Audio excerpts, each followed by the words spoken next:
जयसिंगपूरमध्ये एकाच कुटुंबातील तिघांची आत्महत्या, आईसह 2 चिमुकल्यांचा मृत्यू. जयसिंगपूर येथील मच्छी मार्केट परिसरात शनिवारी सायंकाळी एकाच कुटुंबातील आईसह 2 चिमुकल्यांनी गळफास घेऊन आत्महत्या केल्याची हृदयद्रावक घटना उघडकीस आली.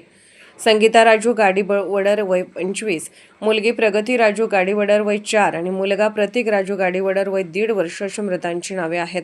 या घटनेमुळे जयसिंगपूर शहर व परिसरात हळहळ व्यक्त होत आहे. घटनास्थळावरून मिळालेल्या माहितीनुसार मृत मुलांचे काका दत्ता हे शनिवारी सायंकाळी 5च्या सुमारास कामावरून घरी परतले. घराचा दरवाजा आतून बंद असल्याने त्यांनी बराच वेळ आवाज दिला, मात्र आतून कोणताही प्रतिसाद मिळाला नाही. मुलेही दिसत नसल्याने त्यांनी शेजारच्या मदतीने घराचा दरवाजा तोडून आत प्रवेश केला. त्यावेळी संगीता यांच्यासह दोन्ही मुले गळफास घेतलेल्या अवस्थेत आढळून आले. प्राथमिक माहितीनुसार दोन्ही मुलांनी ओढणीने तर संगीता यांनी साडीने गळफास घेतल्याचा अंदाज आहे.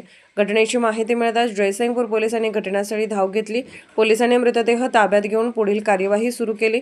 आत्महत्येमागील नेमके कारण अद्याप स्पष्ट झालेले नाही. SK news Jaysingpur.